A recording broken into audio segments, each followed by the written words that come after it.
ऐसी वीडियो रोज देखने के लिए आप मेरे वीडियो को लाइक करें, इस पे कमेंट करें और अपने दोस्तों के साथ शेयर करें।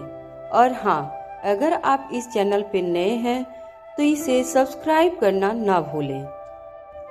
आकाश जब गहरी सोच में डूबा हुआ था तब श्रेया ने आकाश के कंधे पर हाथ रखते हुए कहा, देखो, यह सब बातें सोचने की कोई जरूरत नहीं है। हमें जितना मिला है वह सब कुछ कहीं न कहीं पापा की वजह से मिला है और हमें उन्होंने अब तक जो कुछ भी दिया है उसी में हमें खुश रहना चाहिए। मुझे भी जिंदगी में अब और कुछ नहीं चाहिए। हमारा हंसता खिलता सुखी परिवार है। अनिका के हक और अधिकार मारकर हमें कुछ नहीं चाहिए। एंड आई एम श्योर तुम भी ऐसा ही सोचते हो। जरा सोचो, अनिका बिना माँ बाप के पली बढ़ी है। आज इतने सालों बाद पापा को अपनी बेटी मिली है। उनके मन में भी कई उमंगे होंगी। वह भी काफी कुछ देना चाहते होंगे अपनी खोई हुई बेटी को वापस पाकर। और मुझे नहीं लगता कि पापा तुम में और अनिका में कोई फर्क करते होंगे। अनिका कई सालों बाद उन्हें मिली है, मगर इतने सालों तक तुम्ही को अपना बेटा मानकर उन्होंने प्यार किया है। मेरे ख्याल से इस लिहाज से तुम दोनों का प्यार बराबर हो चुका है। अनिका उनकी अपनी बेटी है और तुम उनके वह बेटे हो जिनको पाल पोस कर उन्होंने बड़ा किया है। मेरे ख्याल से उनका प्यार दोनों के लिए बराबर है। आकाश भी यह बात अच्छी तरह से जानता था कि करण गुलेरिया ने कभी अनिका और आकाश में कोई फर्क नहीं समझा था। हालांकि बचपन से लेकर आज तक करण गुलेरिया ने सिर्फ आकाश को ही अपना बेटा माना था। अनिका का उनकी जिंदगी में आना महज एक इत्तेफाक था। आकाश की मूड बदलती हुई श्रेया से कहा, चलो हम घर चलते हैं। श्रेया आकाश की बात सुनकर हैरान रह गई। आकाश ने अपने चेहरे पर एक बड़ी सी मुस्कान लाते हुए कहा, आज अनिका घर आने वाली है। हम सब लोग साथ में मिलकर डिनर करेंगे। पूरा परिवार एक साथ खुशी खुशी डिनर करेगा। मुझे लगता है कि आज का डिनर मुझे अपने हाथों से बनाना चाहिए। आकाश की बात सुनते ही श्रेया अपनी जगह पर बैठी उछल पड़ी और आकाश से कहने लगी, अरे वाह, तब तो खूब मजा आएगा। एक काम करना, तुम मेरे लिए पास्ता बनाना और अनिका के लिए एक बड़ा सा पिज्जा बना देना। मैं जानती हूँ उसे पिज्जा खाना कितना पसंद है। वैसे पापा तो यह सब कुछ नहीं खाएंगे। एक काम करना, उनके लिए राजमा चावल बना देना और हाँ, स्टार्टर्स के लिए पानी पूरी जरूर बनाना। आज तो ऐसी कुकिंग करेंगे कि पापा और अनिका हर दूसरे दिन तुम्हारे हाथ का बना खाना खाने के लिए बेचैन होने लगेंगे। श्रेया की फरमाइश की लिस्ट सुनकर आकाश ने कहा, एक मिनट, मैं कोई प्रोफेशनल बावर्ची नहीं हूँ। एक साथ इतने सारे ऑर्डर्स दे दिए। मुझे जितना हो पाएगा मैं करूँगा, बाकी तुम जानो। और अगर तुम्हें इतनी बड़ी दावत देने का शौक है तो तुम मेरी भी मदद करना। श्रेया ने फिर से अपनी बाहों का हार आकाश की गली में डालते हुए कहा, अरे कम से कम एक दिन तो मुझे छुट्टी दे दो। ऐसे मौके बार बार थोड़ी ना आते हैं। श्रेया की बात सुनकर आकाश भी मुस्कुराने लगा। फिर अचानक आकाश के चेहरे के एक्सप्रेशन बदलने लगे। आकाश ने दबी हुई आवाज में कहा, वैसे आज मैं अनिका से माफी मांगना चाहता हूँ। आकाश की बात सुनकर श्रेया के चेहरे पर काफी सीरियसनेस आ गई। श्रेया ने आकाश से पूछा, क्या हुआ? क्या तुमने कोई ऐसी हरकत की जिससे अनिका को कोई चोट पहुंची है? आकाश ने अपना सर झुकाते हुए इस बात का जवाब दिया और कहा, वैसे मैंने तो नहीं किया कुछ, मगर हाँ, मेरी कंपनी की एक एम्प्लॉय से ऐसी बात हो गई है जिसकी वजह से अनिका को नुकसान पहुंच सकता था, मगर मैं पर्सनली उसकी माफी मांग लूंगा। जब आकाश ने ये बात कही तब दरवाजे पर खड़ी मारिया ने यह बात सुन ली थी। आकाश की बात सुनते ही मारिया का सर शर्म से झुक गया। मारिया ने किसी तरह वह बात फैलाई थी। अनिका ने चिराग मेहता को नौकरी से निकलवा दिया था, जिससे मारवा ग्रुप ऑफ इंडस्ट्रीज के वफादार लोग अनिका के खिलाफ खड़े हो जाएं। मगर अब उसे एहसास हो चुका था कि आकाश को बिना पूछे ऐसी हरकत करके उसे बहुत बड़ी गलती की थी। कुछ देर बाद ऑफिस के कुछ इम्पोर्टेंट काम निपटाकर आकाश श्रेया को लेकर उसकी डांस एकेडमी चला गया। डांस एकेडमी में श्रेया ने अपने साथियों को कुछ इंस्ट्रक्शन दिए और आगे के काम की लिस्ट उन्हें देकर फिर से आकाश के साथ गुलेरिया हाउस चली गई। करण गुलेरिया ग्राउंड फ्लोर पर बने ओपन गार्डन में बैठकर चाय पी रहे थे। खुली धूप में बैठे करण गुलेरिया ने जब आकाश की कार को गेट से अंदर एंटर होते हुए देखा, तब करण गुलेरिया ने नौकरों से कहकर आकाश को अपने पास बुला लिया। जैसे ही आकाश गार्डन में करण गुलेरिया के पास आकर खड़ा हुआ, करण गुलेरिया ने आकाश की ओर देखकर अपने हाथ में घड़ी की ओर देखा और कहा, क्या हुआ, आज इतना जल्दी आ गए? करण गुलेरिया की बात का जवाब देते हुए आकाश ने बड़ी ही रेस्पेक्टफुली धीमी आवाज में कहा, वह आपने कहा था ना कि आज अनिका घर पर डिनर के लिए आने वाली है, तो मैंने सोचा कि आज मैं खुद अपने हाथों से खाना बनाऊं। आकाश की यह बात सुनकर कहीं न कहीं करण गुलेरिया को काफी अच्छा लगा था, मगर करण गुलेरिया उन लोगों में से नहीं थे जो अपने बेटे के सामने खुलकर अपने इमोशंस को एक्सप्रेस करें। करण गुलेरिया ने आकाश की बात का जवाब देते हुए कहा, मुझे लगता है कि खाना बनाने के लिए हमारे पास अच्छे से अच्छे बावर्ची मौजूद हैं। तुम्हें इन कामों में अपना वक्त जाया नहीं करना चाहिए। इससे अच्छा कि तुम घर जल्दी आ गए हो तो कुछ देर मेरे पास बैठो, मुझे भी तुमसे कुछ इम्पोर्टेंट बातें करनी है। करण गुलेरिया की आवाज में गहराई महसूस करती ही आकाश समझ चुका था कि करण गुलेरिया जरूर अनिका और आकाश के बीच में होने वाले बंटवारे के बारे में बात करना चाहते थे। आकाश बड़ी अदब से करण गुलेरिया के सामने रखी चेयर पर बैठ गया। अपने हाथ में पकड़े हुए चाय के कप को टेबल पर रखते हुए करण गुलेरिया ने आकाश से कहा, आकाश, मैं कुछ बातें आज तक तुमसे कह नहीं पाया हूँ। अब तुम बड़े हो गए हो, तुम्हारी शादी भी हो चुकी है, तुम्हारी एक बच्ची भी है। मुझे लगता है कि अब वह सही समय आ गया है जब मेरे दिल की बात मैं तुमसे कह दूं। आकाश बड़े ही ध्यान से करण गुलेरिया की हर बात सुनता रहा। अपनी बात आगे बढ़ाते हुए करण गुलेरिया ने आकाश से कहा, पहले तो मैं तुम्हें थैंक यू कहना चाहता हूँ। यह थैंक यू सिर्फ इसलिए है क्योंकि तुम्हारी वजह से मेरी जान बची है। आकाश करण गुलेरिया की बात समझ नहीं पा रहा था।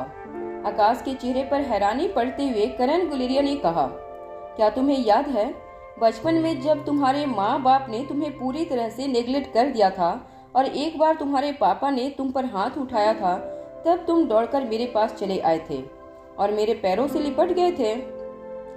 उस वक्त तुम्हारी आंखों की मासूमियत ने मुझे मरने से बचा लिया था। वह वक्त मेरी जिंदगी का सबसे बुरा दौर था। स्वाति के चले जाने के बाद मुझे जीने की कोई वजह नहीं नजर आ रही थी। मैं अपने आप को खत्म कर देना चाहता था। मेरे पास जीने की ना कोई वजह थी और ना ही कोई कारण, मगर तुम्हारी मासूम आंखों ने मुझे एक जीने की वजह दे दी। मैं जानता था कि इस घर में मेरे अलावा कोई तुम्हें समझ नहीं पाएगा, और अगर मैंने उस वक्त तुम्हारा साथ नहीं दिया तो न जाने तुम्हारे साथ क्या होता। और इसीलिए मैंने मन ही मन यह सोच लिया था कि जब तक तुम इस काबिल ना हो जाओ, बड़े होकर मेरी विरासत संभाल लो और गुलेरिया ग्रुप ऑफ कंपनी की बागडोर अपने हाथों में ले सको, तब तक मैं जिंदा रहूंगा और तुम्हें वो ट्रेनिंग दूंगा जो एक कामयाब बिजनेसमैन बनने के लिए जरूरी थी। तुम मेरी हर उम्मीद पर खरे उतरते गए। जैसे जैसे तुम एक एक करके प्रगति की सीढ़ियां चढ़ने लगे, वैसे वैसे मेरी जिंदगी का मकसद पूरा होता गया। और एक दिन आया जब तुमने गुलेरिया ग्रुप ऑफ इंडस्ट्रीज की बागडोर अपने हाथों में ले ली और अपनी जिम्मेदारियां बखूबी निभाने लगे। सच कहो तो उसके बाद मेरे पास जीने का और कोई कारण नहीं था। यह कहने के बाद करण गुलेरिया काफी इमोशनल हो गए थे। उनकी आंखों से आंसू छलकने लगे थे। करण गुलेरिया को इस तरह देखकर आकाश पूरी तरह से टूट चुका था। आकाश किसी तरह अपने आंसू अपने सीने में दबाकर बैठा था। आकाश अच्छी तरह से जानता था कि करण गुलेरिया ने हमेशा से ही आकाश को अपना सगा बेटा माना था, मगर आकाश आज तक ये नहीं जानता था कि करण गुलेरिया सिर्फ आकाश की वजह से जिंदा थे। कई बार आकाश को ऐसा लगता था कि करण गुलेरिया की जिंदगी का सिर्फ एक ही मकसद था और वह था गुलेरिया ग्रुप ऑफ इंडस्ट्रीज की कामयाबी। मगर आज पहली बार आकाश को इस बात का एहसास हुआ था कि वह बिल्कुल गलत था। करण गुलेरिया की जिंदगी का असली मकसद था आकाश का फ्यूचर सेटल करना। कुछ देर तक बाप बेटे दोनों एक दूसरे के सामने खामोश बैठे रहे। फिर अपनी आंखों से आंसू पोंछते हुए करण गुलेरिया ने कहा, मगर फिर अचानक किस्मत ने करवट बदली। मेरी जिंदगी में हमेशा हमेशा के लिए दूर जा चुकी मेरी बेटी मेरी जिंदगी में लौट आई। मुझे पता चला कि मेरी बेटी चारों ओर से दुश्मनों से घिरी हुई थी। अब मेरी जिंदगी का मकसद मेरी बेटी को उसके दुश्मनों से बचाना था, इसलिए कुदरत ने दोबारा मुझे जीने के लिए मजबूर कर दिया था। मगर ताज्जुब की बात तो यह है कि मैं तो आज भी अपनी बेटी से बिल्कुल अनजान हूँ। उसने अपना बचपन किस तरह गुजारा होगा, यह बात सोच सोच कर मैं दिन रात परेशान रहता हूँ। आज मेरी बेटी जरूर मेरी जिंदगी में वापस आ गई है, मगर अभी भी हम दोनों एक दूसरे से काफी अनजान हैं। मैं तो अपनी बेटी के बारे में कुछ भी नहीं जानता। उसे क्या पसंद है, उसे क्या नहीं पसंद है, उसे क्या खाना अच्छा लगता है, मैं कुछ भी नहीं जानता। हमारा रिश्ता काफी अजीब है, मगर मैं सिर्फ एक बात जानता हूँ कि अनिका मेरी बेटी है और मैं उससे बहुत प्यार करता हूँ, उतना ही प्यार जितना प्यार मैं तुमसे करता हूँ। करण गुलेरिया की बात सुनते ही आकाश की आंखों में लगातार आंसू छलकने लगे। उसे समझ नहीं आ रहा था कि वह करण गुलेरिया से क्या बातें करे। आकाश को एक एक करके अपने बचपन की सारी बातें याद आने लगी। करण गुलेरिया ने बड़े ही प्यार से आकाश को पाला था। बचपन में जब होमवर्क ना करने की पनिशमेंट आकाश को उसके स्कूल टीचर देते तो करण गुलेरिया खुद सारे काम काज छोड़कर स्कूल पहुंच जाते और उस टीचर को डांट फटकार लगाते, यह कहकर कि उन्होंने आकाश को कुछ ज्यादा ही होमवर्क दे दिया था और एक छोटा सा बच्चा इतना बोझ कैसे बर्दाश्त कर सकता था।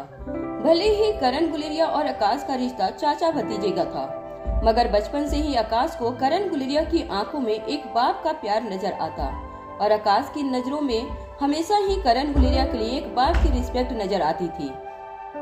मगर आज तक कभी भी करण गुलेरिया ने आकाश के साथ इतनी इमोशनली बातें कभी नहीं की थी।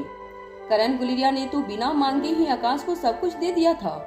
जिस छोटे से बच्चे को उसके माँ बाप ने तिरस्कार करके छोड़ दिया था, उस बच्चे को करण गुलेरिया के रूप में जैसे भगवान मिल गए थे। किसी तरह आकाश ने अपने आप को बांध कर रखा था और फिर से बड़े ही ध्यान से करण गुलेरिया की बात सर झुकाकर सुनने लगा। इस बार करण गुलेरिया ने आकाश से जो बात पूछी वह सुनकर उसके होश उड़ गए। करण गुलेरिया ने आकाश से कहा, मैं तुमसे एक बहुत जरूरी बात करना चाहता हूँ। देखो, उस अकाउंट के बारे में मैंने तुमसे पहले ही पूछा था, क्या वह अकाउंट तुम रखना चाहते हो? आज फिर से वही सवाल मैं तुमसे पूछना चाहता हूँ, क्या इंपीरियल ग्रुप का अकाउंट तुम अपने साथ रखना चाहते हो या मैं इसे अनिका को विरासत में दे दूं? आकाश करण गुलेरिया की बात सुनकर हैरान रह गया। करण गुलेरिया की बात सुनकर अब आकाश को इस बात का अंदाजा हो गया था कि करण गुलेरिया ने अब तक अनिका को इंपीरियल ग्रुप की अकाउंट की मेंबरशिप पास ऑन नहीं की थी। जब आकाश ने ज्यादा ध्यान लगाकर इस बारे में सोचा तो उसे एहसास हुआ कि हो सकता था कि इंपीरियल ग्रुप पर गोल्ड प्राइसेस के बारे में जो बातें हुई होगी वह बातें करण गुलेरिया ने अनिका को बताई होगी और इस इंफॉर्मेशन की वजह से ही अनिका अपनी position Marwah group of industries में बचाने में कामयाब हो गई थी। करण गुलेरिया की बात सुनने के बाद आकाश को ऐसे लगने लगा था जैसे उसके सर से एक बहुत बड़ा बोझ हटा दिया गया था। आकाश को अपने आप पर शर्मिंदगी महसूस होने लगी थी। आकाश के मन में बार बार जो ख्याल आ रहे थे वह कितने झूठे थे, वह सोच सोचकर आकाश अपने ही नजरों में गिरता चला जा रहा था। तभी करण की आवाज आकाश के कानों पर पड़ी। करण ने आकाश से कहा, देखो, मैं तुमसे फिर एक बार पूछना चाहता हूँ, क्या उस इंपीरियल ग्रुप की मेंबरशिप तुम रखना चाहते हो? इससे पहले कि करण अपनी बात आगे बढ़ाते, आकाश ने करण से कहा, नहीं पापा, वह मेंबरशिप आप अनिका को दे दीजिए, यह उसका अधिकार है, उसी को मिलना चाहिए। करण गुलेरिया ने आकाश की आंखों में आंखें डालकर कहा, तुम जानते हो ना इसका अंजाम क्या हो सकता है? करण अच्छी तरह से जानते थे कि आकाश का सिर्फ एक ही सपना था कि वह किसी तरह गुलेरिया ग्रुप ऑफ इंडस्ट्रीज को मारवा ग्रुप ऑफ इंडस्ट्रीज के ऊंचे मकाम तक ले जाए। और करण गुलेरिया यह बात भी अच्छी तरह से जानते थे कि इंपीरियल ग्रुप के अकाउंट में मिलने वाली इंफॉर्मेशन के जरिए यह हासिल किया जा सकता था। लेकिन अगर आकाश इंपीरियल ग्रुप का मेंबर नहीं होगा तो सारे बेनिफिट्स अनिका के साथ साथ मारवा ग्रुप ऑफ इंडस्ट्रीज को मिल जाएंगे और आकाश का सपना पूरा नहीं हो सकेगा। आकाश भी यह सारी बातें अच्छी तरह से जानता था कि बिना इंपीरियल ग्रुप की मदद के मारवा ग्रुप ऑफ इंडस्ट्रीज को पीछे छोड़ना बेहद मुश्किल था।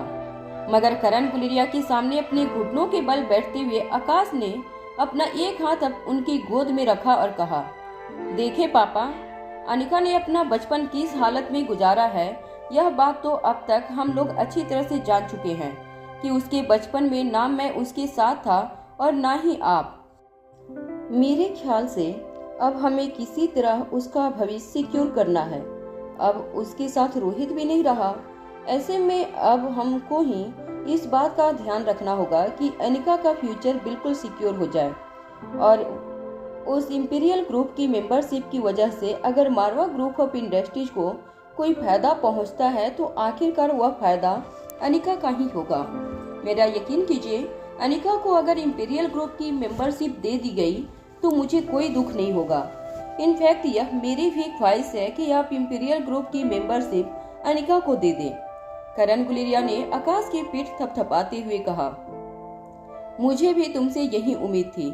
बस एक बार तुमसे पूछना चाहता था, क्योंकि मैं जानता हूँ कि इसका अंजाम हमारे बिजनेस पर क्या हो सकता है, और मैं यह भी अच्छी तरह से जानता हूँ कि तुम गुलेरिया ग्रुप ऑफ इंडस्ट्रीज को जिस मकाम पर ले जाना चाहते हो उस मकाम तक बिना इंपीरियल ग्रुप की मदद के पहुंच पाना बेहद मुश्किल होगा। आकाश ने भी अपने चेहरे पर मुस्कान लाते हुए करण से कहा, वह मंजिल है क्या जो आसानी से पाई जा सके। कहीं न कहीं यह सारी बातें भी मैंने आप ही से सीखी है। मगर आप फिक्र मत कीजिएगा, इस वक्त हमें सिर्फ अनिका के फ्यूचर को सिक्योर करना है। गुलेरिया ग्रुप ऑफ इंडस्ट्रीज की सिक्योरिटी अब मेरी जिम्मेदारी है। आकाश की यह बात सुनकर करण ने बड़े ही प्यार से आकाश की पीठ थपथपाई। तभी अचानक घर के लिविंग रूम में अनिका की आवाज दोनों के कानों पर पड़ी। अनिका ने कहा, किस बात की शाबाशी दी जा रही है आकाश को? अनिका की आवाज सुनकर आकाश ने पलटकर अनिका को देखा। अनिका बड़े ही गौर से आकाश को देख रही थी। ऐसा लग रहा था जैसे अनिका आकाश से कुछ कहना चाहती थी। इससे पहले कि अनिका और आकाश एक दूसरे के साथ कुछ बात कर पाते, करण गुलेरिया ने अनिका से कहा, आओ अनिका, अभी अभी तुम्हारे बारे में ही बात चल रही थी। दरअसल बात यह है कि मैं तुम्हें कुछ देना चाहता हूँ। जैसे ही करण गुलेरिया ने यह बात कही, अनिका के पीछे से दौड़ लगाकर रिया अपने दोनों हाथ हवा में उछालकर करण गुलेरिया के पास आने लगी। करण गुलेरिया की गोद में बैठते हुए नन्ही सी रिया ने कहा, अरे वाह नानो, आप मम्मा के लिए कुछ गिफ्ट लाए हो? तब तो जरूर आपने मेरे लिए भी कोई गिफ्ट खरीदी होगी। आखिर मैं आपकी फेवरेट जो हूँ। रिया के पीछे पीछे अलेक्जेंडर और आर्यन भी गार्डन में पहुंचे। बच्चों को अपने सामने देखकर करण गुलेरिया ने कहा, अरे बिल्कुल, ऐसे कैसे हो सकता है कि मैं तुम लोगों को भूल जाऊं। नन्ही सी रिया के लिए मैंने जो सोचा है कि मैं एक बेहद शानदार बंगला बनवाऊं, जिस बंगले के हर कमरे में अलग अलग गेम रखी हो। रिया जब चाहे जो गेम खेल सकती है। यूं समझ लो कि हर कमरा एक वर्चुअल गेम सेंटर होगा। करण गुलेरिया की यह बात सुनकर रिया की आंखों में चमक आ गई। रिया ने अपने दोनों हाथ करण गुलेरिया के गले में डालकर कहा, यू आर द बेस्ट नानू इन दिस होल वर्ल्ड। कभी कभी तो मुझे लगता है कि मुझे आपको नानू कह के नहीं बुलाना चाहिए, क्योंकि आप इतने बुढ़े लगते ही नहीं हो। आप तो बिल्कुल जवान, हैंडसम और धाशिंग लगते हो। अगर आप मुझे गोद में उठाकर घूमो तो लोग कहेंगे कि आप मेरे पापा हो। अलेक्जेंडर और आर्यन दोनों ही रिया की यह बात सुनकर एक दूसरे को देखने लगे। अब तक तो अलेक्जेंडर भी रिया की आदतों से अच्छी तरह से वाकिफ हो चुका था।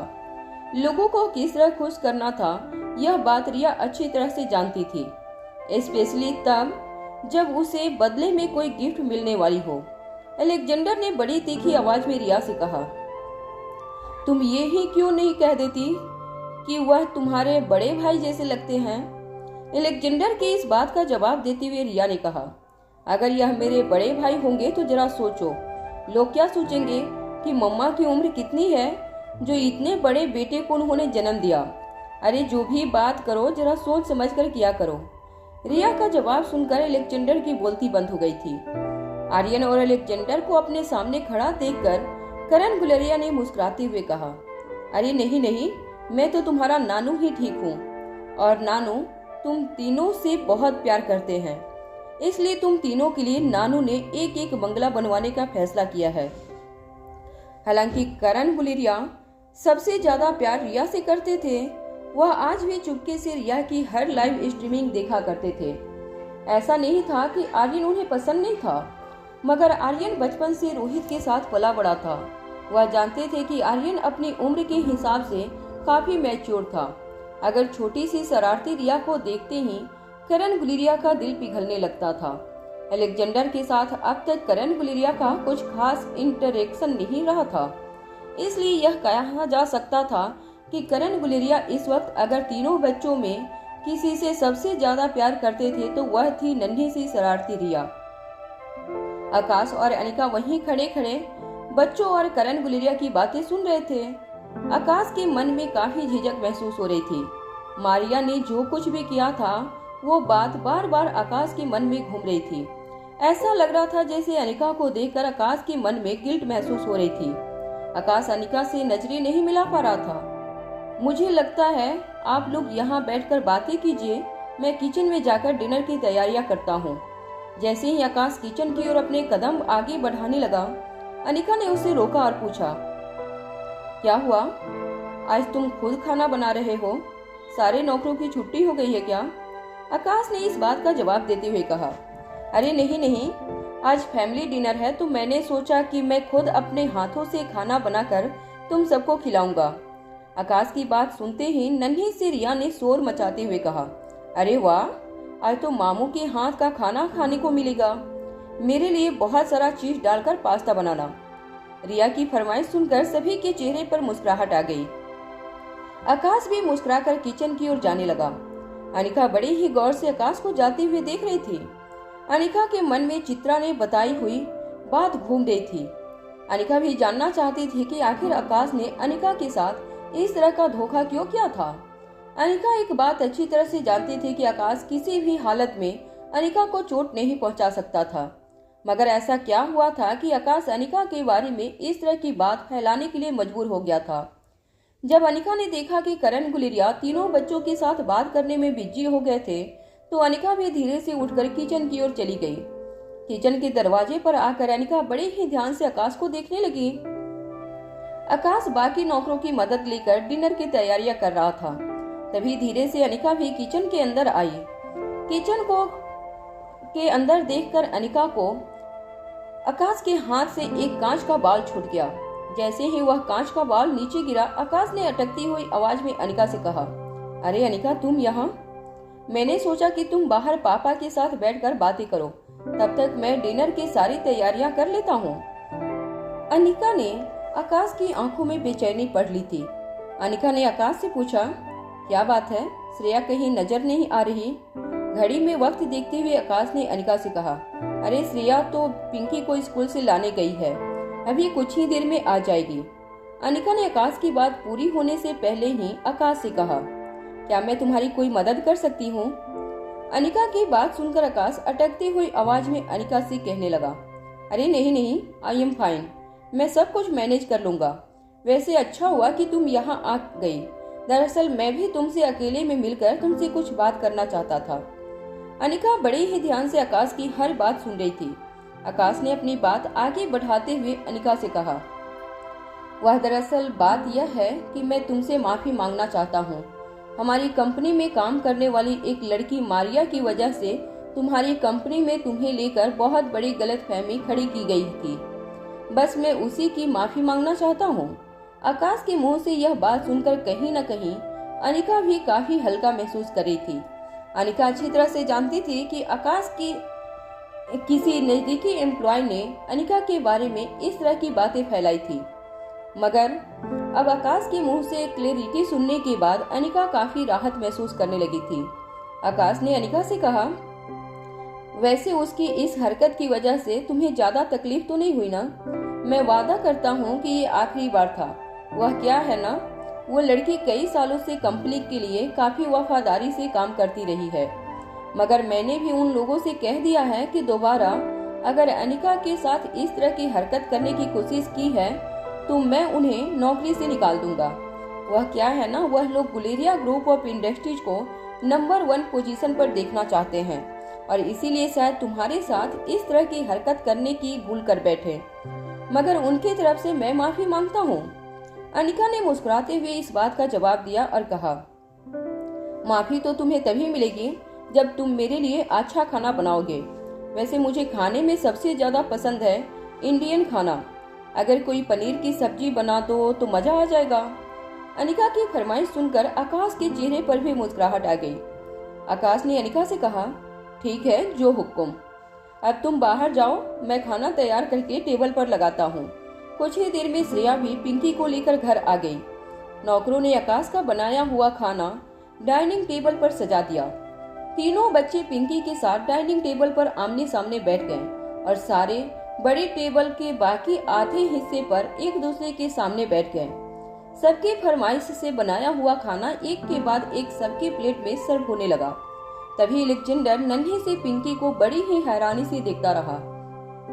अलेक्जेंडर को इस तरह अपनी ओर देखते हुए देखकर पिंकी ने पूछा, क्या हुआ? तुम इस तरह मुझे क्यों देख रहे हो? अलेक्जेंडर ने अचानक ही पिंकी को देखकर कहा, यह आर्यन तो हमेशा पिंकी की काफी तारीफ किया करता है, मगर इस पिंकी को देखकर लगता नहीं है कि वो रिया से ज्यादा स्मार्ट है। अलेक्जेंडर की ऐसी बातें सुनकर टेबल पर बैठे सभी लोग अचानक से शांत हो गए। अनिका के लिए अलेक्जेंडर की बात काफी एम्बैरेसिंग थी। अलेक्जेंडर के पीठ पर हाथ रखते हुए अनिका ने कहा, देखो, इस तरह किसी के बारे में बात नहीं करते, स्पेशली लड़कियों को कभी इस तरह से एक दूसरे के साथ कंपेयर नहीं करते। अनिका अच्छी तरह से जानती थी कि अलेक्जेंडर को लोगों के साथ बातचीत करने की ट्रेनिंग नहीं मिली थी और इसीलिए बड़े ही प्यार से अलेक्जेंडर को समझाते हुए अनिका ने कहा, इस तरह की बात करना किसी की डिसरिस्पेक्ट करना होता है। चलो अभी पिंकी को सॉरी कहो। अनिका की बात सुनने के बावजूद अलेक्जेंडर अपनी आंखें छोटी करके घूर घूर के पिंकी को देखता रहा। नन्ही सी रिया अच्छी तरह से जानती थी कि अलेक्जेंडर इतनी जल्दी अपनी बात से पलटने वाला नहीं था, इसलिए सिचुएशन अपने कंट्रोल में लेते हुए नन्ही सी रिया ने कहा, अरे पिंकी बहुत क्यूट है। अलेक्जेंडर, अभी तुम उसे अच्छी तरह से जानते नहीं हो। स्कूल में सबकी फेवरेट है पिंकी। मेरी क्यूटनेस तो पिंकी की क्यूटनेस के सामने कुछ भी नहीं। रिया की समझदारी देखकर अनिका और करण गुलेरिया दोनों को ही रिया पर काफी प्राउड फील होने लगा। रिया ने करण गुलेरिया की ओर देखकर कहा, वैसे नानू, मैं आज लाइव स्ट्रीमिंग करने वाली हूँ। आपको भी कभी मेरी लाइव स्ट्रीमिंग पर आना चाहिए। आप अगर मुझे गेम खेलते हुए देखेंगे तो आप भी मेरे बहुत बड़े फैन हो जाएंगे। वैसे इंटरनेट की दुनिया में मेरे एक नंबर 1 फैन हैं जिनको मैं बड़ी ही प्यार से फैन नानू बुलाती हूँ। यह नाम सुनते ही करण गुलेरिया अचानक ही खांसने लगे। करण गुलेरिया ने पानी पीने के बाद रिया से कहा, जरूर, मैं जरूर देखना चाहूंगा कि तुम कैसे खेलती हो। नन्ही सी रिया ने करण गुलेरिया की बात सुनते ही गुलेरिया से कहा, अब तो बड़ा मजा आएगा। मैं आपका इंट्रोडक्शन मेरे फैन नानू से भी करवाऊंगी। वह मुझे ढेर सारे टोकन देते हैं, आपको भी मुझे देने होंगे। करण गुलेरिया ने मुस्कुराते हुए कहा, जरूर जरूर दूंगा तुम्हें टोकन। रिया ने फिर अपनी बात आगे बढ़ाते हुए कहा, वैसे डैड भी मुझे काफी टोकन दे देते हैं। एक बार डैड वापस आ जाएं, उसके बाद हम सब साथ में मिलकर गेम खेलेंगे, बड़ा मजा आएगा। यह कहने के बाद रिया जोर जोर से तालियां बजाने लगी। अलेक्जेंडर और आर्यन एक दूसरे को हैरानी से देखने लगे। टेबल पर अचानक ही सन्नाटा छा गया। रिया ने अनिका से पूछा, मम्मा, डैड कब वापस आ रहे हैं? रिया का सवाल सुनते ही श्रेया और आकाश दोनों एक दूसरे को देखने लगे। वह जानते थे कि शायद अनिका ने बच्चों से झूठ कह रखा था कि रोहित किसी काम से बाहर गया था। अक्सर छोटे बच्चों के मन पर कोई सदमा न पहुंचे, इसलिए ऐसी खबरें उन्हें नहीं बताई जाती थी। श्रेया और आकाश ने भी सोचा कि अनिका ने शायद बच्चों को असलियत नहीं बताई होगी। श्रेया ने धीरे से अनिका के कंधे पर हाथ रखकर धीमी आवाज में कहा, क्या तुमने बच्चों को अब तक बताया नहीं है? अनिका बड़े आराम से अपनी प्लेट से नूडल्स खा रही थी। अनिका का चेहरा और उसके एक्सप्रेशंस देखकर करण गुलेरिया और आकाश काफी हैरान हो गए। अनिका के चेहरे पर ना तो दुख नजर आ रहा था और ना ही रोहित का जिक्र सुनकर अनिका के चेहरे पर कोई मायूसी नजर आ रही थी। अनिका बिल्कुल नॉर्मल और कैजुअल थी। अनिका को खाना खाते हुए देखकर ऐसा लग रहा था जैसे अनिका रोहित की मौत को पूरी तरह से भूल चुकी थी।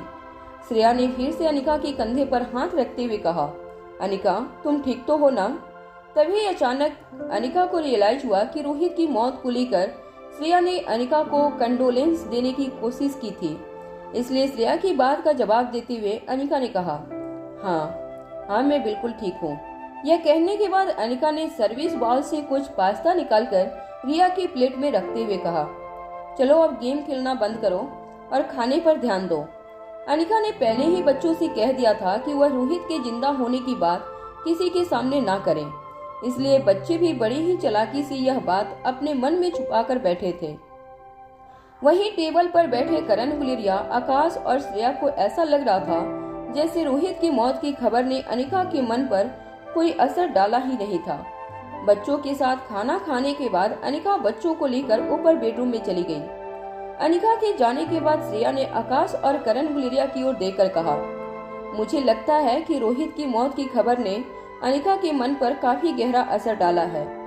मुझे लगता है कि अनिका रोहित की मौत की खबर सुनकर अपना दिमागी संतुलन खो बैठी है। मैंने ऐसा पहले भी कई लोगों के साथ होते हुए देखा है।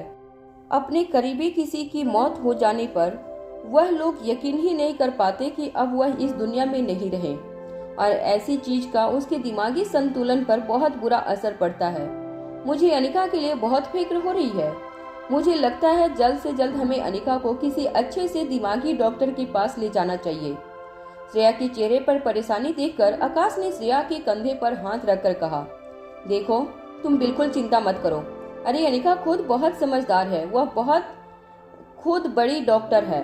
अपने आप को संभालना उसे अच्छी तरह से आता है।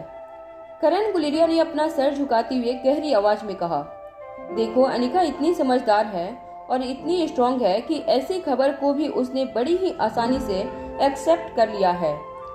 कई इंसान ऐसे होते हैं जो लोग गहरे से गहरे सदमे को भी बड़ी आसानी से फेस कर जाते हैं, और फिर अनिका के सामने अभी पूरी जिंदगी पड़ी है, उसे सब कुछ देखना है।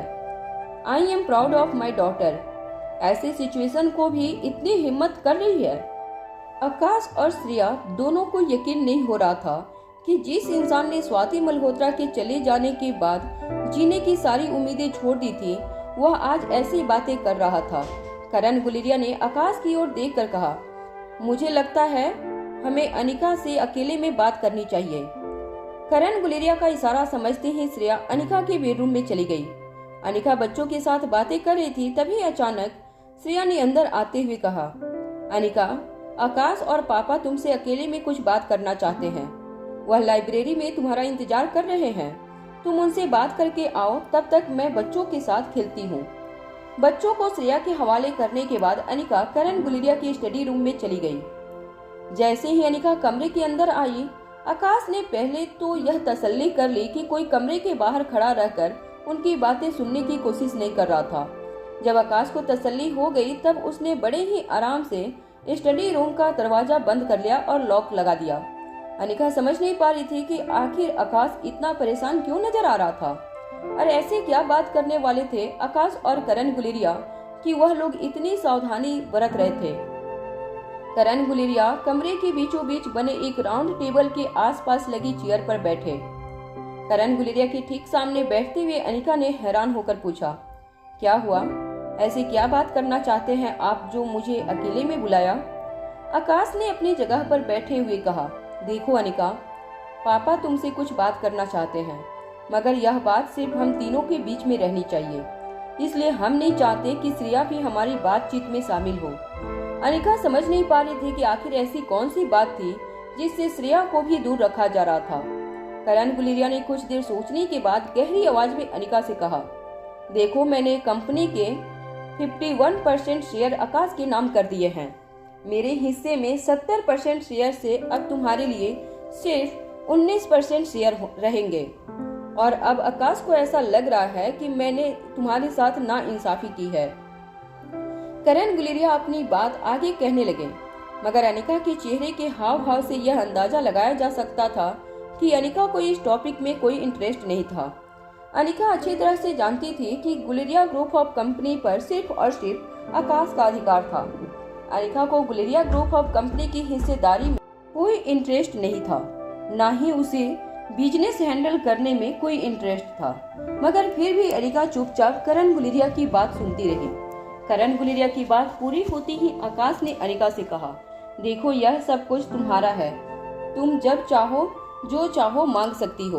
और यह मत समझना यह कहकर मैं तुम पर कोई एहसान कर रहा हूँ, बल्कि यह तुम्हारा अधिकार है और मैं तुमसे तुम्हारा कोई अधिकार छीनना नहीं चाहता। मगर एक और बात है जिसका खुलासा इसी वक्त हो जाना चाहिए। आकाश की बात सुनते ही अनिका काफी सीरियसली आकाश की बात सुनने लगी। आकाश कंफ्यूजन में करण गुलेरिया की ओर देखने लगा। करण गुलेरिया ने अनिका से कहा, अनिका, मैं एक काफी खुफिया इंटरनेट ग्रुप का मेंबर हूँ जिसका नाम है इंपीरियल ग्रुप। इंपीरियल ग्रुप की मेंबरशिप हासिल करने वाले लोगों को बिजनेस में दूसरों के मुकाबले काफी एडवांटेज होता है। इस ग्रुप में मिली इंफॉर्मेशन के जरिए हमें बिजनेस में काफी फायदा होता रहता है। ये एक जादू की छड़ी है जो मुश्किल वक्त में हमें किसी भी परेशानी से बाहर निकाल सकती है। इस ग्रुप में मेंबरशिप होने का मतलब यह होता है कि बाकी लोगों के मुकाबले तुम बिजनेस में हमेशा ही 10 कदम आगे रहोगी। और आकाश चाहता है कि मेरी यह मेंबरशिप विरासत में मैं तुम्हें दे दूं। करण गुलेरिया की बात पूरी होते से पहले ही अनिका ने अपने जवाब के साथ तैयार थी। अनिका ने करण गुलेरिया से कहा, मुझे उस ग्रुप की मेंबरशिप नहीं चाहिए। अभी अनिका ने अपनी बात पूरी ही की थी कि आकाश ने अनिका से कहा, देखो अनिका, तुम नहीं जानती उस ग्रुप में मेंबरशिप होने का क्या मतलब है। देखो, मैं अच्छी तरह जानता हूँ कि तुम्हें बिजनेस चलाने में कोई इंटरेस्ट नहीं है। तुम अपनी मेडिकल की प्रैक्टिस से ही काफी खुश हो, मगर तुम्हारे और तुम्हारे बच्चों के फ्यूचर के लिए इस ग्रुप की मेंबरशिप काफी फायदेमंद साबित हो सकती है। इसमें मिली इंफॉर्मेशन के जरिए तुम बिजनेस में काफी लोगों से काफी ज्यादा आगे रह सकती हो। अभी कुछ दिनों से तुम पर जो मुसीबतें आ रही थी, ऐसी मुसीबतों से अगर तुम्हें दूर रहना है तो इंपीरियल ग्रुप की मेंबरशिप तुम्हारे पास होना बेहद जरूरी है। अनिका ने फिर से अपनी बात दोहराते हुए कहा, देखो, मैं तुम्हारी बातें अच्छी तरह से समझ पा रही हूँ, मगर मुझे इस ग्रुप की मेंबरशिप नहीं चाहिए। मुझे जरूरत ही नहीं है। धीरे धीरे अनिका को सारी बातें समझ में आने लगी थी। आकाश की जिस एम्प्लॉय मारिया ने अनिका को फंसाने के लिए जो साजिश की थी, वह भी सिर्फ इसलिए की थी क्योंकि उसे भी इस बात का शक था कि करण गुलेरिया ने अपना इंपीरियल ग्रुप का अकाउंट अनिका को देने का फैसला कर लिया था। और इसी बात से नाखुश होकर गुलेरिया ग्रुप और कंपनी के वफादार लोग अनिका के खिलाफ खड़े हो गए थे। वैसे अनिका इस बात को अच्छी तरह से समझती थी कि इंपीरियल ग्रुप का मेंबर होने से बिजनेस में क्या क्या फायदे हो सकते थे, मगर अनिका ने जिस वजह से करण गुलेरिया की मेंबरशिप लेने से इनकार किया था, वह वजह कुछ और थी। करण गुलेरिया और आकाश दोनों ही अनिका को इंपीरियल ग्रुप की मेंबरशिप, उससे होने वाले फायदे और ग्रुप के रूल्स एंड रेगुलेशन समझाने लगे। दोनों की बातें अनिका के कान पर पड़ तो रही थी, मगर अनिका समझ नहीं पा रही थी कि वह उन दोनों को कैसे इनकार करे। फिर अचानक ही अपनी आवाज ऊंची करते हुए अनिका ने आकाश की ओर देखकर कहा, मुझे इंपीरियल ग्रुप की मेंबरशिप नहीं चाहिए क्योंकि मुझे उसकी जरूरत नहीं है। मैं खुद इंपीरियल ग्रुप की एक एक्टिव मेंबर हूँ। अनिका की यह बात सुनते ही आकाश और करण गुलेरिया दोनों ही हैरानी से एक दूसरे को देखने लगे। अनिका पहले से ही इंपीरियल ग्रुप की मेंबर थी। यह सुनकर करण गुलेरिया को ऐसा लग रहा था जैसे उसे तेज बिजली का झटका महसूस हुआ था। करण गुलेरिया और आकाश दोनों को ही यह लगने लगा था कि अनिका से कोई बहुत बड़ी गलती हो रही थी। शायद वो किसी और ग्रुप के साथ इंपीरियल ग्रुप को कंफ्यूज कर रही थी। करण ने अनिका को समझाते हुए कहा, अरे वो इंपीरियल ग्रुप है, वो एक बहुत। इससे पहले कि करण अपनी बात आगे बढ़ा पाते, अनिका ने उन्हें बीच में ही रोकते हुए कहा, मैं जानती हूँ आप किस ग्रुप के बारे में बात कर रहे हैं। इंपीरियल ग्रुप वो ग्रुप है जिसमें इस दुनिया के सिर्फ 12 सबसे ताकतवर लोग मौजूद हैं।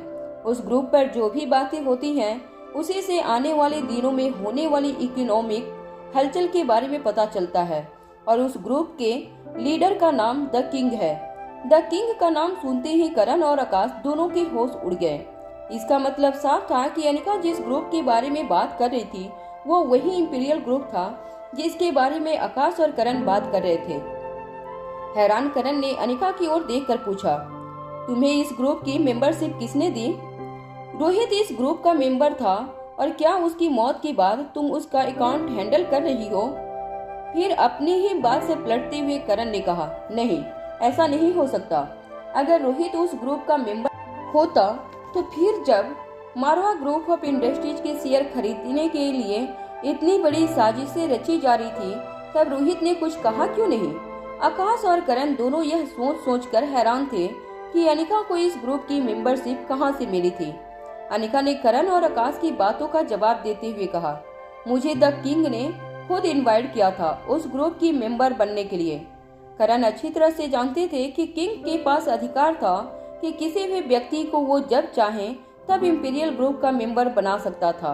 करण ने सालों पहले इंपीरियल ग्रुप की मेंबरशिप काफी मेहनत करके हासिल की थी। देश में गुलेरिया ग्रुप ऑफ इंडस्ट्रीज का काफी नाम हो जाने के कारण करण विदेश जाकर कई महीनों तक लोगों से मिलते रहे। अपना पावर और अपनी काबिलियत प्रूव करने के बाद ही करण ने काफी मेहनत के बाद मेंबरशिप हासिल करने में कामयाबी हासिल की थी। इंपीरियल ग्रुप का एक नियम था कि ग्रुप के 2 लोग अगर अथॉरिटिकल न दें तो फिर नए मेंबर को मेंबरशिप नहीं मिल सकती थी। मगर अनिका को खुद द किंग ने इनवाइट किया था।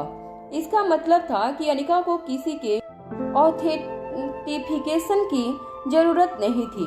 धीरे धीरे आकाश को अब सारी बातें समझ में आने लगी थी कि किस तरह से अनिका ने इंपीरियल ग्रुप की मदद से मार्केट में होने वाले उतार चढ़ाव के बारे में पहले ही जानकर मारवा ग्रुप ऑफ इंडस्ट्रीज में रिस्पेक्ट हासिल की थी। अनिका की असलियत के बारे में जैसे ही आकाश को पता चला, आकाश ने एक लंबी राहत की सांस छोड़ी। हर आर्गुमेंट का अंत लाते हुए अनिका ने करण से कहा, इसलिए मैं कह रही हूँ कि मुझे इंपीरियल ग्रुप की मेंबरशिप नहीं चाहिए।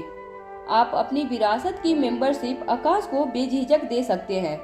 अनिका के पास पहले ही इंपीरियल ग्रुप की मेंबरशिप मौजूद थी, इसलिए आकाश को भी अब इंपीरियल ग्रुप की मेंबरशिप करण से लेने में कोई हिचक महसूस नहीं होने वाली थी। करण की मेंबरशिप लेने में अब आकाश को किसी तरह का गिल्ट महसूस नहीं होने वाला था। करण शौक होकर अपनी बेटी की तरफ देखते रहे। करण को समझ नहीं आ रहा था कि इतनी भोली भाली मासूम दिखने वाली लड़की इतनी पावरफुल कैसे हो सकती थी कि खुद किंग ने उसे इंपीरियल ग्रुप ज्वाइन करने के लिए इनवाइट किया था। जहां एक बाप को अपनी बेटी पर नाज हो रहा था, वहीं करण के मन में अब अनिका के लिए फिक्र भी बढ़ने लगी थी। जब अनिका ने देखा कि इस बात को डिस्कस करने के लिए आकाश और करण ने अनिका को इतनी सिक्योरिटली बुलाया था, तो वो बात अब खत्म हो चुकी थी। अपनी जगह से उठते हुए अनिका ने करण गुलेरिया की ओर देखकर कहा, अगर आपकी बात पूरी हो चुकी है तो मैं जा सकती हूँ। अपनी पीठ सीधी करते हुए करण ने अनिका से कहा, नहीं, मैं एक और बात करना चाहता हूँ तुमसे। अगर तुम्हें ज्यादा देर ना हो रही हो तो बस तुम्हारे और 5 मिनट लूंगा। अनिका ने इस बात का जवाब देते हुए कहा, हाँ बताइए, क्या कहना चाहते हैं आप? करण के चेहरे को देखकर ऐसा लग रहा था जैसे वो जो बात करना चाहते थे उसे शुरू करने में उन्हें काफी हिचक महसूस हो रही थी। मगर किसी तरह अपनी बात आगे बढ़ाते हुए अटकती हुई आवाज में करण ने अनिका से कहा, तुमने अपने फ्यूचर के बारे में क्या सोच रखा है? करण का यह सवाल सुनकर खुद अनिका हैरान रह गई थी। अभी अभी अनिका ने खुद आकाश और करण के सामने यह साबित किया था कि वो इंपीरियल ग्रुप की मेंबर थी, और जिस ग्रुप की मेंबरशिप के बारे में खुद करण और आकाश इतनी तारीफ किया करते थे, उस ग्रुप की मेंबरशिप होने के बावजूद अभी भी करण को अनिका के फ्यूचर को लेकर इनसिक्योरिटी महसूस हो रही थी। यह बात अनिका को चौंकाने वाली थी। अनिका के चेहरे पर कंफ्यूजन देखकर करण ने अपनी बात और सरल करते हुए कहा, देखो बेटा, मैं अच्छी तरह से जानता हूँ कि तुम एक बहुत ही काबिल डॉक्टर हो, बिजनेस भी अब अच्छी तरह से संभाल सकती हो, मगर मेरे कहने का मतलब यह है कि अभी तुम बहुत छोटी हो। तुम्हारे सामने पहाड़ जैसी जिंदगी पड़ी है। तुम्हारे 3 बच्चे हैं जिनकी जिम्मेदारी तुम्हारे सर पर है। तुम यह सब अकेले कैसे कर पाओगे? देखो, रोहित तुम्हारा बॉयफ्रेंड था, अब तो वो तुम्हारी जिंदगी में तुम्हारे साथ नहीं है। मुझे इस बात का बहुत अफसोस है। मुझे सच में बहुत दुख है रोहित की मौत का, मगर चाहे परिस्थिति जो भी हो, हमें जिंदगी को फेस करना सीखना होगा और जिंदगी में आने वाले बदलाव को हमें एक्सेप्ट करना सीखना होगा। अनिका समझ गई थी कि करण यह बात कहां ले जाने वाले थे, इसलिए पहले ही उनकी बात को बीच में रोकते हुए अनिका ने कहा, देखिए, रोहित मेरा बॉयफ्रेंड नहीं, मेरा मंगेतर था, और जिंदगी जीने के लिए एक साथी का होना जरूरी नहीं है। मैं अपने बच्चों के सहारे अपनी पूरी जिंदगी गुजार सकती हूँ। करण अच्छी तरह से जानते थे कि अनिका की बात जितनी कड़वी थी उतनी ही सच्चाई भी भरी थी। अनिका के बातों में खुद करण जिंदगी के इस दौर से गुजर चुके थे। स्वाति मल्होत्रा के जाने के बाद करण ने आकाश के दम पर ही अपनी पूरी जिंदगी गुजारी थी, मगर करण एक बेटी के बाप थे। वह अपनी बेटी को अपने जूते पहनने नहीं देख सकते थे। पिछले 20 सालों के में करण पर जो गुजरी थी वह बिल्कुल नहीं चाहते थे कि उनकी बेटी के साथ भी वही हो। मगर इससे पहले कि करण अपनी बात आगे बढ़ा पाते, अनिका स्टडी रूम का दरवाजा अनलॉक करके बाहर निकल चुकी थी। अनिका को जाते हुए देखकर आकाश समझ गया था कि अनिका को करण की बात बिल्कुल अच्छी नहीं लगी थी। आकाश ने करण गुलेरिया के पास जाकर कहा, पापा कुछ वक्त दीजिए, अभी घाव ताजा है। मुझे लगता है कि अनिका रोहित से बहुत ज्यादा प्यार करती थी। आकाश की बात सुनते ही करण ने अपना सिर झुका लिया। करण को जिस बात का डर था वही हुआ था अनिका के साथ। अब तक करण भी जान चुके थे कि रोहित के लिए अनिका की फीलिंग्स काफी स्ट्रॉन्ग थी, और प्यार जितना मजबूत होता है उतना ही मुश्किल होता है उस प्यार से दूर जाना। यह बात करण अच्छी तरह से जानते थे। करण ने दबी हुई आवाज में आकाश से कहा, मैं नहीं चाहता कि मेरी बेटी अंधेरे में साए को खोजते हुए पूरी जिंदगी बिता दे। यह जिंदगी बहुत बड़ी है, इसे गुजारने के लिए बैसाखी की नहीं बल्कि एक साथी की जरूरत होती है। आकाश करण के जज्बात अच्छी तरह से समझ सकता था, मगर वो यह भी अच्छी तरह से जानता था कि उसकी बहन काफी इंडिपेंडेंट ख्यालात वाली लड़की थी। इस तरह जोर जबरदस्ती करके उसके सर पर कोई भी फैसला नहीं लादा जा सकता था। अपनी स्टडी रूम में बैठे हुए करण ने अपने सर पर अपना एक हाथ रखा था। वो अनिका के फ्यूचर को लेकर काफी परेशान थे। तभी अचानक दरवाजे पर नन्ही सी रिया की आवाज आई। रिया ने करण से कहा, नानो नानो, आप सारा दिन आकाश मामू और मम्मी से बात करते रहोगे या मेरे साथ कब खेलोगे? रिया को अपने सामने खड़ा देखकर करण के चेहरे पर मुस्कान आ गई। करण गुलेरिया ने अपनी दोनों बाहें फैला लिया और रिया को अपने पास बुलाया। रिया भी दौड़कर करण की गोद पर आकर बैठ गई। रिया ने करण से कहा, नानो, अभी मेरी लाइव स्ट्रीमिंग शुरू होने वाली है। मैं चाहती हूँ कि आप भी मेरी लाइव स्ट्रीमिंग देखें। आपको पता नहीं कि मेरे कितने फैंस हैं, और मेरे सबसे बड़े फैन है मेरे फैन नानू। मैं उन्हें प्यार से फैन नानू बुलाती हूँ।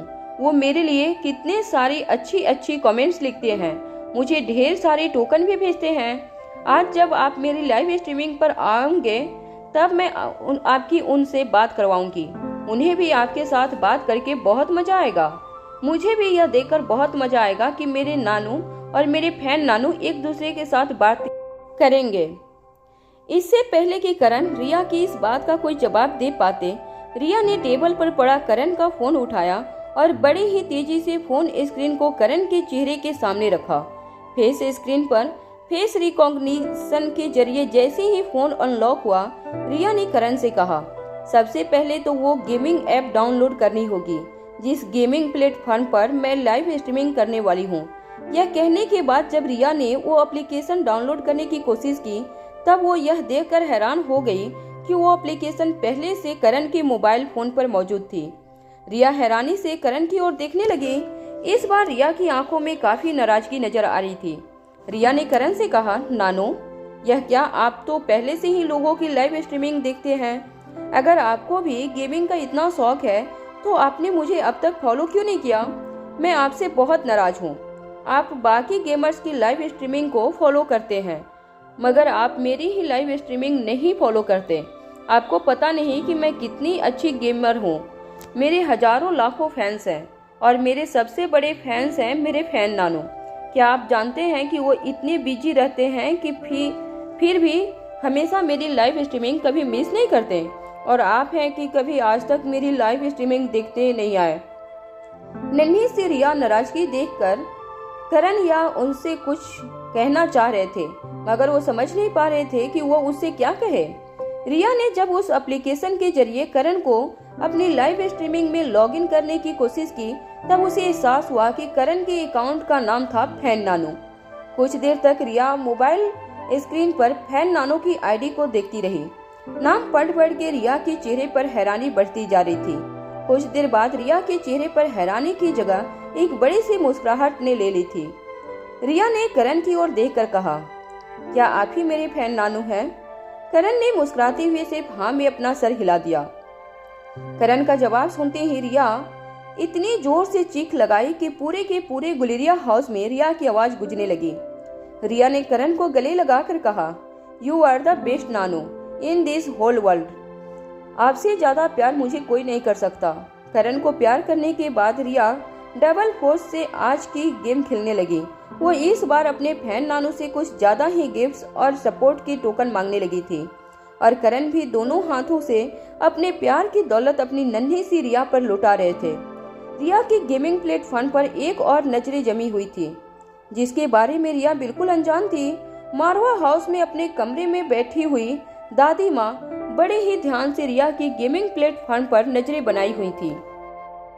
फैन नानू रिया की गेमिंग प्लेटफॉर्म पर रिया के लिए लगातार टोकन्स की बारिश करते रहे और दादी माँ अपने बेडरूम पर बैठी अपनी बड़ी स्क्रीन वाली टेबलेट पर बहुत ध्यान से यह सब कुछ देख रही थी। दादी माँ के चेहरे से यह साफ पता चल रहा था कि उन्हें यह बिल्कुल अच्छा नहीं लग रहा था। फिर अचानक वो टेबलेट साइड में रखते हुए दादी माँ ने लीला से कहा, कल सुबह हम अनिका से मिलने उसके बिला जाएंगे। सुबह होती ही दादी माँ लीला के साथ रोहित के बिला पहुंच गई जहां अनिका अपने बच्चों के साथ रह रही थी। सुबह के 9:30 बज चुके थे। जब दादी माँ बिला के अंदर पहुंची तो दादी माँ को नौकरों ने बताया कि अनिका सो रही थी। दादी माँ को रोकने की किसी नौकर में हिम्मत नहीं थी। दादी माँ ने जैसे ही सुना कि अनिका अभी तक सो रही थी, दादी माँ अपनी छड़ी पटकते हुए अनिका के बेडरूम की ओर जाने लगी। दादी माँ ने अपनी छड़ी का ही इस्तेमाल करते हुए अनिका के बेडरूम के दरवाजे पर नॉक करना शुरू किया। कुछ देर बाद दरवाजा खुलते ही दादी माँ ने देखा कि अनिका गहरी नींद में अभी अभी जागी थी। अनिका पर नजर पड़ते ही दादी माँ ने ऊंची आवाज में कहा, तुम सुधरोगी नहीं। मेरी समझ में नहीं आ रहा है कि कब तुम्हें अपनी जिम्मेदारियों का एहसास होगा। तुम खुद किसी बच्ची से कम नहीं हो, तुम अपने बच्चों का ध्यान कैसे रखोगी। मेरी समझ में नहीं आ रहा है कि 3 बच्चों की माँ होने के बावजूद तुम इतनी गैर जिम्मेदार कैसे हो सकती हो। अनिका नहीं जानती थी कि दादी माँ सुबह सुबह अनिका को इस तरह के लेक्चर क्यों दे रही थी। अनिका इतना जान चुकी थी कि दादी माँ यह एक्सपेक्ट कर रही थी कि अनिका रोज सुबह 6 बजे उठकर एक्सरसाइज करे। अनिका को लगा कि दादी माँ इस बार भी अनिका की एक्सरसाइज का रूटीन चेक करने के लिए आई थी। इससे पहले कि अनिका दादी माँ की किसी भी बात का जवाब देती, दादी माँ ने अपनी बात आगे बढ़ाते हुए कहा, बच्चों पर ध्यान नहीं है तुम्हारा। अगर इसी तरह बच्चों को छूट देती रही तो फिर पता नहीं आगे चलकर बच्चे क्या करेंगे। इतनी कम उम्र में बच्चों को अगर इतनी ज्यादा छूट दे दी जाए तो फिर आगे चलकर बड़ी तकलीफें हो सकती हैं। अनिका समझ नहीं पा रही थी कि इस बार दादी माँ को अनिका से क्या कंप्लेन थी। एक लंबी उबासी लेने के बाद अनिका ने दादी माँ से पूछा, क्या हुआ, क्या किया है मैंने और क्या किया है बच्चों ने। दादी माँ का चेहरा काफी उतरा हुआ था। दादी माँ को देखकर यह पता लगाया जा सकता था कि दादी माँ किसी चीज से काफी डिस्टर्ब थी। दादी माँ ने धीमी आवाज में अनिका से कहा, तुम्हारा ध्यान नहीं है रिया पर, सारा टाइम मोबाइल पर गेम खेलती रहती है और तो और अब तो उसने हद ही पार कर दी है। पराये लोगों से इंटरनेट के जरिए पैसे मांगती है। अरे रिया तो बच्ची है, मगर यह तुम्हारा फर्ज है उसे समझाना कि इस तरह अनजान लोगों से पैसे नहीं मांगा करते। पता नहीं कौन आदमी है, कैसा है। क्या तुम जानती नहीं कि आजकल जमाना कैसा है। कौन सा आदमी क्या इरादा लेकर तुमसे दोस्ती करना चाहता है, यह जिंदगी के तजुर्बे हर लोग नहीं कह सकते। तो फिर यह तो छोटी बच्ची है। चलो इसी वक्त मेरे साथ चलो रिया के कमरे में। हमें रिया को समझाना होगा कि चाहे कुछ भी हो जाए, बाहर के लोगों से इस तरह पैसे नहीं मांगा करते। हालांकि अनिका भी जानती थी कि दादी माँ जो कुछ भी कह रही थी वो सब सही था, मगर अनिका अच्छी तरह से जानती थी कि रिया जिस फैन नानों के साथ गेमिंग प्लेटफॉर्म के समय गुजारा करती थी वो और कोई नहीं बल्कि खुद करण गुलेरिया थे। अनिका को भी बीती रात इस बात का पता चला था। सुबह सुबह अनिका भी कुछ अलग ही मूड में थी। अनिका देखना चाहती थी कि आखिर दादी माँ की तानाशाही का रिया किस तरह से जवाब देगी। अनिका ने बिना कुछ कहे अपने बाल बांधे और दादी माँ के साथ रिया के कमरे में जाने लगी। कुछ देर तक अनिका रिया के कमरे पर नॉक करती रही।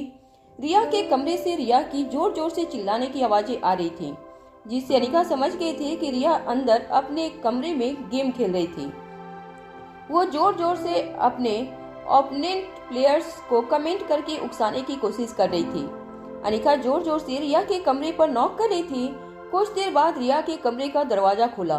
तब अनिका ने देखा कि रिया अपने लैपटॉप पर गेम खेल रही थी। रिया की गेमिंग एबिलिटीज के बारे में अनिका अच्छी तरह से जानती थी, मगर दादी माँ यह देखकर हैरान हो गई थी।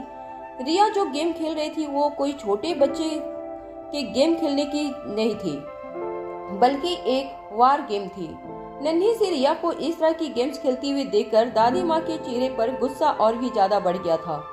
दादी माँ ने जोर से अपनी छड़ी फ्लोर पर पटकी और रिया के कमरे के अंदर आती हुई रिया से कहा, देखो रिया, जो बातें अनिका को तुम्हें समझानी चाहिए थी वो मैं तुम्हें समझाने आई हूँ। पहली बात तो यह कि पढ़ाई लिखाई की उम्र में तुम्हें इतनी गेम्स नहीं खेलनी चाहिए।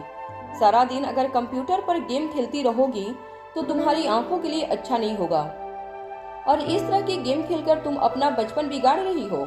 नन्ही सी रिया दादी माँ की बात का जवाब देना चाहती थी, मगर रिया के जवाब देने से पहले ही दादी माँ ने रिया से कहा, और सबसे बड़ी बात, इस तरह इंटरनेट के जरिए लोगों के सामने हाथ फैलाना कहाँ से सिखाया तुमने? अनजान लोगों से ऐसे गिफ्ट्स नहीं मांगा करते। तुम अभी बहुत छोटी हो, कुछ बातें नहीं समझ सकोगी, और तुम उन अनजान लोगों को कैसे कैसे नाम से पुकारती हो। कौन है यह फैन नानो? और तुम उनसे इस तरह से प्राइजेज और टोकन कैसे मांग सकती हो? तुम्हें पता नहीं है कि वो कौन है, क्या करते हैं। मैंने अच्छी तरह से सुना कि कल तुम दोनों के बीच क्या बातें हो रही थी। उन्होंने तुम्हें जो गिफ्ट भेजी है और जो प्राइजेज दिए हैं, उनके बदले में वो तुमसे मिलना चाहते हैं, तुम्हारे साथ वक्त बिताना चाहते हैं। इसका क्या मतलब हो सकता है? तुम नहीं जानती कि ऊंचे खानदान के बच्चों को अगवा करने के लिए कितनी प्लानिंग करते हैं यह लोग। खबरदार, अगर आज के बाद उस फैन नानू के साथ बात करने की कोशिश की या उनसे कुछ भी मांगा तो जरा सोचो, तुम्हारे नाना करण गुलेरिया को इस बारे में पता चलेगा तो वो क्या सोचेंगे। तुम्हारे नाना के जिंदा होते हुए तुम किसी और को फैन नानू करके बुलाती हो, उनसे पैसे मांगती हो, गिफ्ट्स मांगती हो। यह सब कुछ जब करण गुलेरिया जी को पता चलेगा तो उनके दिल पर क्या गुजरेगी, यह एक बार भी नहीं सोचा तुमने। मैं अच्छी तरह से जानती हूँ कि तुम अपना सरनेम गुलेरिया रखना पसंद करती हो, मगर जरा सोचो, गुलेरिया परिवार का वारिस होने के नाते अगर तुमने अपने नाना जी को इस तरह सबके सामने जलील किया तो उन्हें कितना बुरा लगेगा। जब तुम बड़ी हो जाओगी तब वो तुम्हें अपना वारिस मानने से मना कर देंगे। तुम अभी बच्ची हो, अपना भला बुरा नहीं समझ पाओगी, मगर यह काम तो तुम्हारी माँ को करना चाहिए था। खैर, आज के बाद तुम उस फैन नानू से न तो कभी बात करोगी, और अगर उन्होंने तुम्हें भविष्य में कुछ भी देने की कोशिश की तो तुम कभी नहीं लोगी। वादा करो कि फ्यूचर में तुम उस फैन नानू के पास से कभी कुछ नहीं लोगी। रिया और अनिका अच्छी तरह से जान चुके थे कि दादी माँ को आखिर इतना गुस्सा क्यों आ रहा था। दरअसल आर्यन और रिया के बीच अगर दादी माँ को चुनाव करना हो तो दादी माँ आर्यन को ही चुनती। इसके दो कारण थे। दादी माँ ने हमेशा से मारवा खानदान का वारिस आर्यन को समझा था, और दूसरा यह कि नन्ही सी रिया ने अपने नाम के पीछे मारवा सरनेम नहीं लगाई थी। इसलिए दादी माँ ने हमेशा से समझा था कि गुलेरिया परिवार को ज्यादा पसंद करने वाली रिया आगे चलकर गुलेरिया परिवार की ही वारिस बनेगी। हालांकि रिया के इस फैसले से दादी माँ को ज्यादा परेशानी नहीं थी, क्योंकि इससे दादी माँ की उलझन काफी आसान होने वाली थी। बड़े होकर काफी आसानी से आर्यन को मारवा ग्रुप ऑफ इंडस्ट्रीज की ऑनरशिप मिल जाती। अगर रिया को गुलेरिया ग्रुप ऑफ इंडस्ट्रीज मिल जाती है तब वो आगे चलकर आर्यन से मारवा ग्रुप ऑफ इंडस्ट्रीज में अपना हिस्सा नहीं मांगेगी। दादी माँ ने काफी दूर की सोच ली थी, मगर दादी माँ की सोच पर अनिका और रिया दोनों को हंसी आ रही थी। रिया ने अपनी हंसी कंट्रोल करते हुए दादी माँ से कहा, दादी माँ, क्या आप सच में चाहती हैं कि मैं आगे चलकर अपने फैन नानू से कभी कुछ न मांगूं? अगर वो मुझे कुछ गिफ्ट देना चाहें या कुछ भी देना चाहें तो मैं उनसे ना लूं? इससे पहले कि दादी माँ इस बात का कोई जवाब दे पाती, अनिका ने रिया को आंख दिखाते हुए कहा, तुमने सुना नहीं कि दादी माँ ने क्या कहा? अगर उन्हें अच्छा नहीं लगता कि तुम अपने नाना जी के पास से कुछ लो तो मत लिया करो। हो सकता है कि दादी माँ को इस बात से बुरा लगे। अनिका की बात में हामी भरते हुए दादी माँ कुछ कहने ही वाली थी कि अचानक उन्हें एक बात का एहसास हुआ।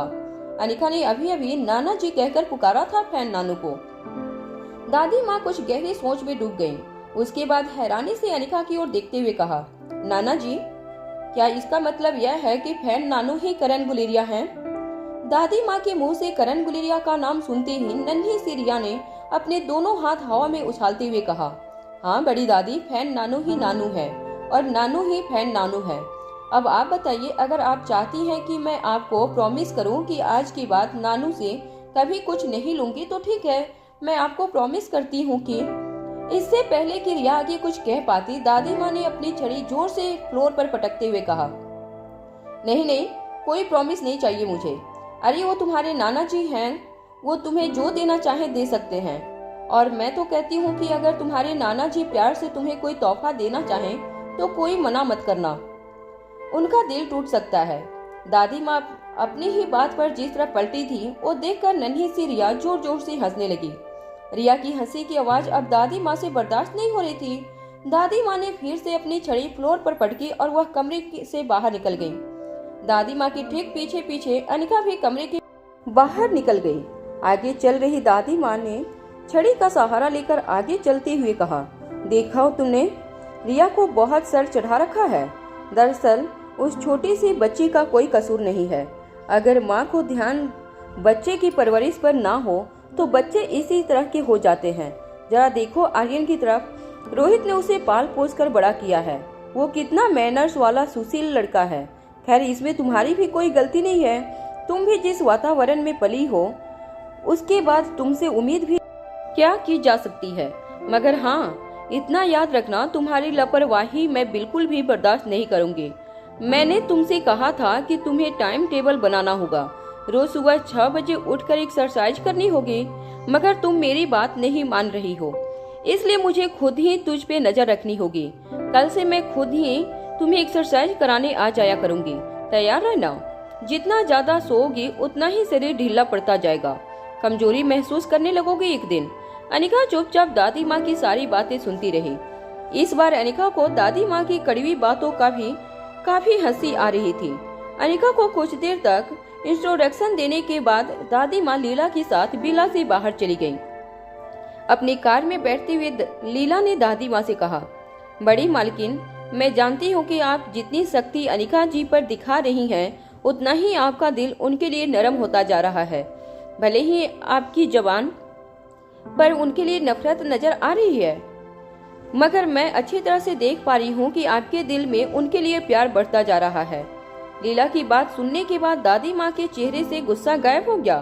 कार में बैठती हुई दादी माँ ने लीला से कहा, अब इस बुढ़ापे में मेरे पास अपना कहने के लिए है ही कौन? रोहित होता तो शायद बच्चों को अच्छी तरह से संभाल लेता। जिस तरह से रोहित ने आर्यन को परवरिश दी है, उसी तरह से रिया की और एलेक्जेंडर की भी परवरिश करता। मगर यह लड़की इतनी ज्यादा आलसी है कि बच्चों की परवरिश करना इसके बस का नहीं है। मैं जानती हूँ कि यह बहुत अच्छी डॉक्टर है, मगर डॉक्टर होने का यह मतलब तो नहीं कि बच्चों की परवरिश करने में ही उसको कोई डिग्री हासिल कर ली हो। अब हमें ही उसका साथ देना होगा बच्चों की परवरिश करने में। जैसे ही दादी माँ को कार में बैठाने के बाद लीला भी कार में बैठी। दादी माँ की नजर पार्किंग लॉट में अभी अभी आई कार से उतर रही लड़की पर पड़ी। दादी माँ ने लीला से कहा, अरे वो लड़की, क्या नाम है उसका? हाँ, राजलक्ष्मी। यह अनिका के साथ काम करती है ना?